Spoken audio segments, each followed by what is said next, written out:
one man allegedly went too far when he was told his Little Caesars pizza was not hot and ready, pulling an AK-47. He's a monster. He's not a human being. He's a monster. Drug addict, a psychopath, Killer. And I hate it so much! I hate it! They said wanted, dead or alive. Overnight, growing national unrest. Boy, what the going on in Miami, bro? They need to stop him.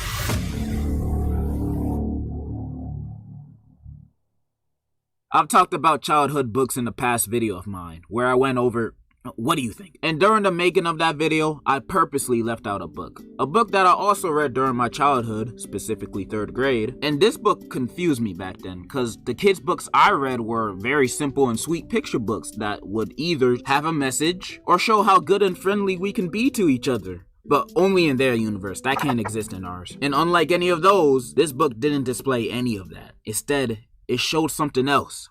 Someone sinister. A person that doesn't kneel to any rules.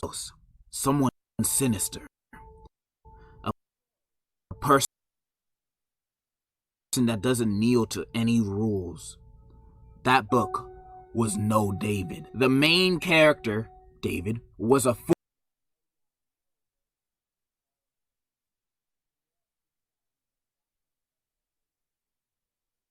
to be reckoned with. In fact, there is no reckoning.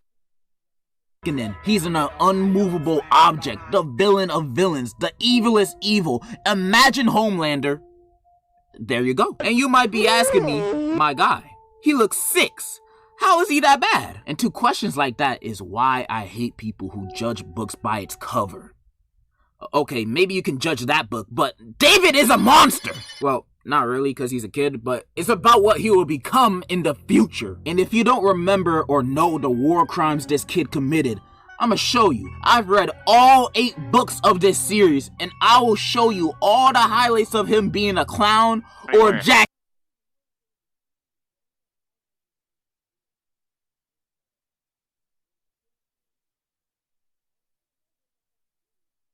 This series, and I will show you all the highlights of him being a clown or jackass, and I will convince you that he is baby Joker. But let's not be biased. Let me show you the highlights of him being good first, so you can form your own opinion. So here you go. Oh wait, there are none! I'm gonna begin with the OG No David, and he's already starting off his legacy with killing goldfish. Man, they're the snack that smiles back. Why would you kill them? No, David. You see, this story is being seen in his mom's perspective, and it's always her saying, no, David, but just letting him do it. He's reaching for the cookie jar, and you ain't doing nothing. Smack him out the chair. Then he tracked doo-doo in the house, so he has to take a bath. This is the dirtiest bathwater I've ever seen. Then he goes running out butt-ass naked in the street. Like I said, he don't care. He don't care about no rules, no laws. He doesn't care about public indecency. That's just another law he can break. Then he continues to do more nefarious activities. But the worst one was definitely him breaking the vase with a baseball bat. This man is doing bad in practice in his own home. Deliberately. Look at his face. Look at what he's looking at. He knows what he's doing. And deliberately is doing bad in practice in his own home. Deliberately. Look at his face. Look at what he's looking at. He knows what he's doing. And of course, he breaks the vase and gets a timeout. Like, that's gonna do anything. Then his doormat of a mom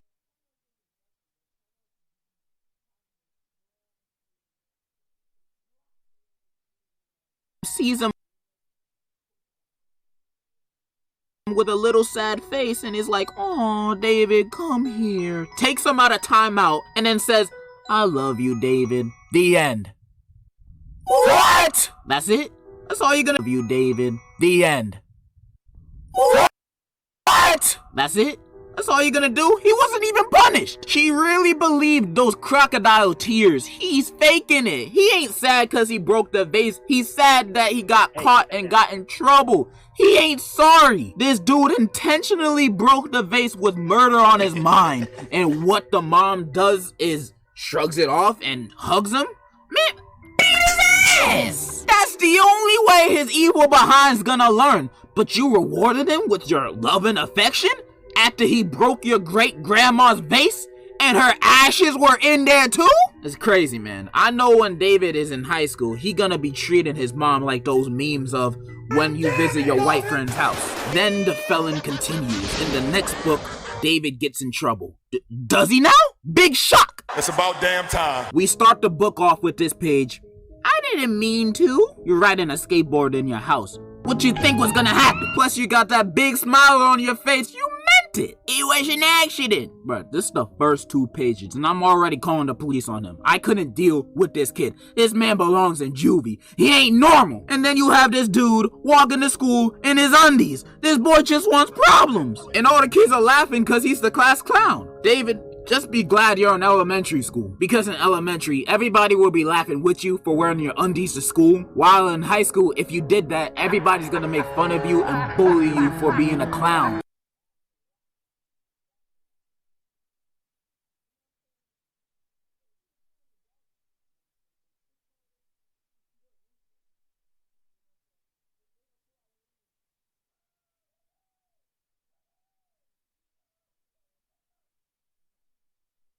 What you deserve! Then we go to class, and he's already starting something. My dog ate my homework! And the side kid's laughing like...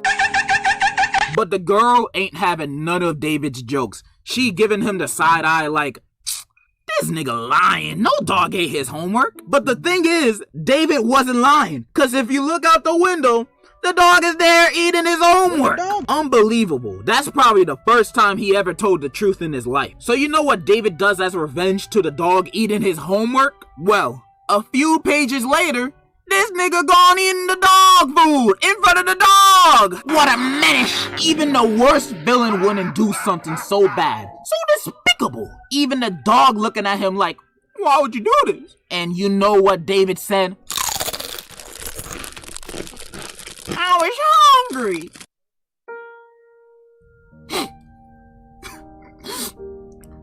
No feelings, no respect, no emotions. This boy is not human. He continues to commit acts of terrorism throughout the rest of the book. And by the end of it, his mom confronts him for being a piece of shit. And so David says, I'm sorry. And he's forgiven. That's it. That's all. That's the end of the book. You know, I'm noticing a pattern here. I'm noticing that no matter what this kid does, he's always gets the long end of the stick. He always wins. Even when he's wrong, he wins. He's the greatest supervillain of all time. And he's like this in every book. Like, here's him cutting the line. Who do you think he is? Here's him spelling his name with doo-doo in the snow. What's wrong with you? And cursing in front of his mom? Kids aren't supposed to be cursing, dumbass. And then he says, well, Dad says it. Well, I might not know your daddy, but I don't think you should be repeating the words he says. And in almost all 8 books, he keeps up this behavior with no change. So it ain't even worth going over each book. I'm showing you what he does in each book right now in the screen. He doesn't change. This kid is a criminal, a lawbreaker, a swindler, a rogue good-for-nothing baddie. What? And what does he get for it? A Merry Christmas. Absolutely outrageous. This kid needs to be apprehended immediately. Because if we keep letting him get away with this, it will be too late. In conclusion...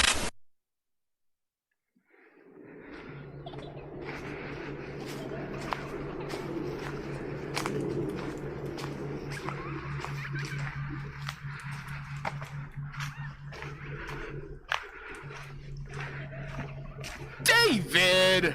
Jump and kick back, flip around and spin.